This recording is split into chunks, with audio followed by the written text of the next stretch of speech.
The Colleyville attack is a terrorism-related investigation in which the Jewish community was targeted, and the investigation is being led by the North Texas Joint Terrorism Task Force. As the FBI responded to the Colleyville Police Department's request for assistance on Saturday, and before Malik Faisal Akram ever made a single demand to law enforcement, he committed a felony under Title 18, United States Code, Section 247, when he forcibly kidnapped 4 hostages while they exercised their right to worship at Congregation Beth Israel. This is a federal hate crime. As the hours passed and Akram's behavior changed, he wasn't as communicative with the negotiators.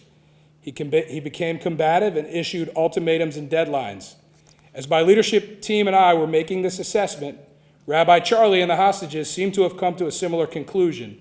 And just after 9 p.m., 2 near simultaneous plans of action unfolded. I authorized the FBI's hostage rescue team to make entry into Congregation Beth Israel on the south and west sides of the synagogue.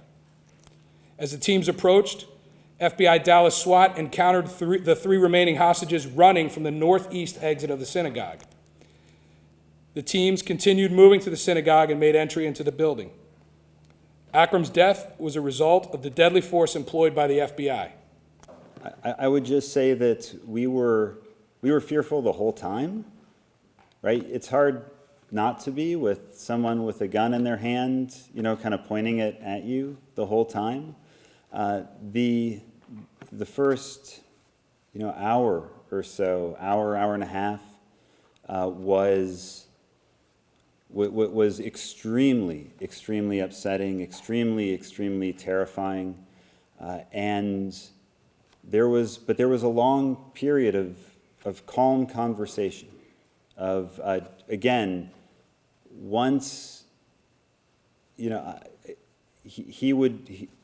was talking with us, he wasn't yelling at us, and we were able to have conversation. He was certainly, right, we were constantly looking, right? We were constantly looking for an opportunity to leave. And it was very, very hard to find an opportunity where we all could leave. Right? That was kind of something in all of our minds, right? None of us could imagine one person going and leaving the others behind. And so it took a very long time, and we were very fortunate in many ways, right? And when the opportunity presented itself, we were able to take advantage of it. But it was pretty on edge all day. We are rigorously conducting analysis of Akram's associates and media, including his personal devices and online accounts. We're working hard to learn more about how Akram acquired the firearm he possessed, and of note, specifically, no explosives were recovered at the scene. Rabbi Charlie, the heroes you were with, your congregants, your families, have endured unspeakable trauma. We care for you and we seek to strengthen you. And as you have shown us your strength, we hope to do the same for you. Thank you. Thank you. The message for the Jewish community this Shabbat, more than anything else, is as best we can. I want to encourage everyone to have a Shabbat Shalom, a Sabbath of peace.